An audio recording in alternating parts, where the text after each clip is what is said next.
Right, here we have section 6.4.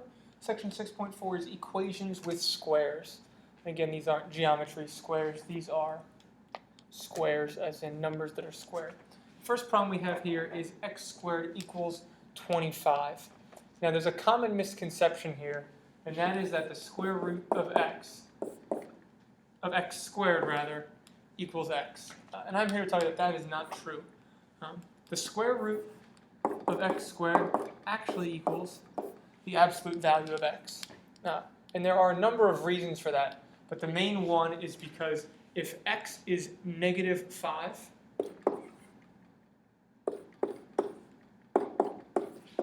then this is true. We have 25 equals 25. That's true.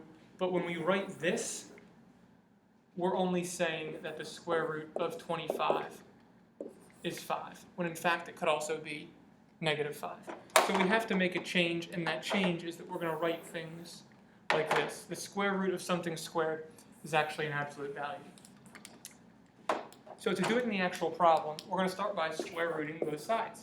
When we square root both sides, we get x, or the absolute value of x, is equal to 5. Now, this looks a lot like what we did in our last section, and it actually is. It's gonna flow the same way. However, there's a new piece of notation that we want to use here to start making our lives easier.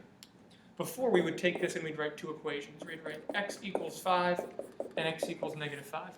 Now, this one is simple, but we would have had to solve two equations. We're able to skip writing two equations by simply using a new piece of notation, and that is something called the plus or minus. So we're going to say that x equals plus or minus 5. And anytime we have that in an equation, it just means that we have to find the solution to the equation 2 times, once with the number being positive and once with it being negative. And this is okay to write in an answer, because this is our answer. X equals plus or minus 5. It's not positive or negative. It's not addition minus. We say plus or minus. Let's look at another example here. We have x minus 3 quantity squared equals 25.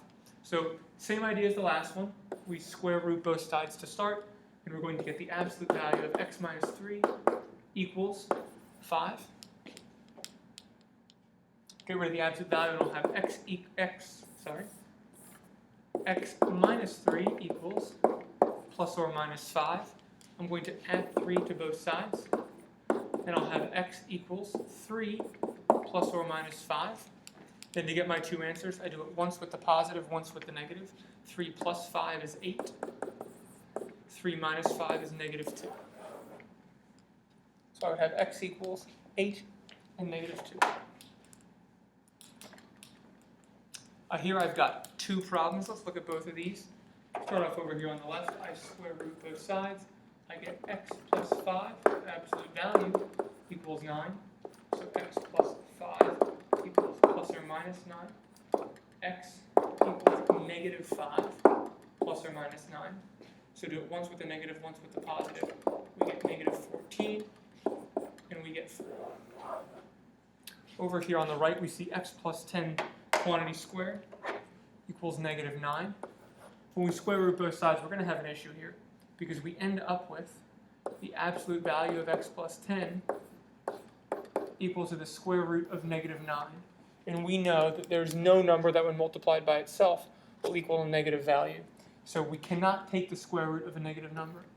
And because that can't be done, we'd say that this problem had no solution. Welcome to use the null set notation there. The set of answers would be empty. There are no answers. Let's look at a couple others. Here we have one where we can again square root both sides.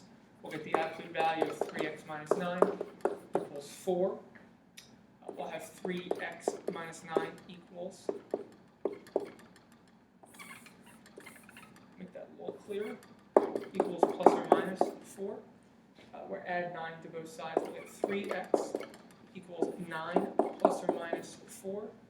When we divide both sides by 3, we get x equals 9 plus or minus 4 over 3. This looks like a complicated bit of math, but really it's just something that we can ask our calculator for the answer. And we'll get the following two answers. We'll get x equals 1 2/3 and 4 1/3. Again, we did it once with the plus and once with the minus. Over here on the right, we'll see a problem that involves a more complicated square root, and I'll show you how we handle that. We start off by square rooting both sides, and we'll get the absolute value of 0.3x minus 1.9 equals the square root of 28.7.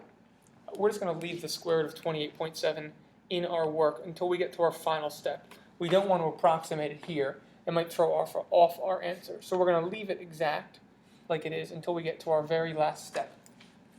We have 0.3x minus 1.9 equals the square root of 28.7 plus or minus. Again, I'm just leaving it exactly the way it is. I'm going to add 1.9 to both sides and divide by 3. And I'm going to end up with x equals 1.9 plus or minus the square root of 28.7 over 0.3.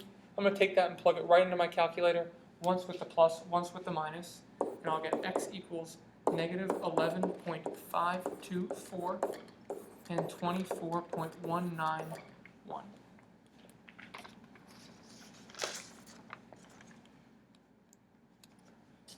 And I have 5 problems here. Again, why don't you pause the video, try these 5 problems, and then come back to check your answers. And then if you want the work, you can stick around for that afterwards. But again, pause the video and try these. And hopefully you took a chance to try these problems. The answers are as follows. Negative 10 and 2 for the first one. Negative 5 and 11 for the next one. 3.084 and 9.316. 12.831, 1.169. In this one, you only get one answer. You get x equals 1. So again, if you want to see how those are done, you can stick around. And if you got these correct, you can close out of the video. So the first one we'll look at was the square root, was x plus 4 squared equals 36. If you square root both sides, we'll end up with the absolute value of x plus 4 equals 6, which is x plus 4 equals plus or minus 6. X equals negative 4 plus or minus 6.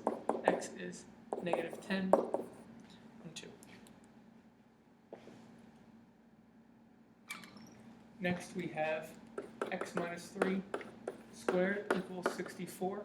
When we square root and then get rid of the absolute value, we'll have x minus 3 equals plus or minus 8. So x is 3 plus or minus 8. X is negative 5 and 11. Next is x minus 6.2 squared equals 9.71. Square root both sides, get rid of the absolute value. X minus 6.2 equals plus or minus the square root of 9.71. Subtract 6.2 from both sides, we get x equals 6.2 plus or minus the square root of 9.71. So x equals 3.084 and 9.316. Next, x minus 7 squared equals 34. Again, we'll end up with x minus 7, which is plus or minus the square root of 34. X equals 7 plus or minus the square root of 34. X equals 1.169, 12.831. The last one is this, x minus 1 squared equals 0. We square root both sides. Look at x minus 1, the absolute value of x minus 1 equals 0. Here's where it gets tricky because we get rid of the absolute value sign and you want to write plus or minus 0, but we know that there's no such thing as a negative 0 or a positive 0. It's just 0. So we can write x minus 1 equals 0, x will be 1.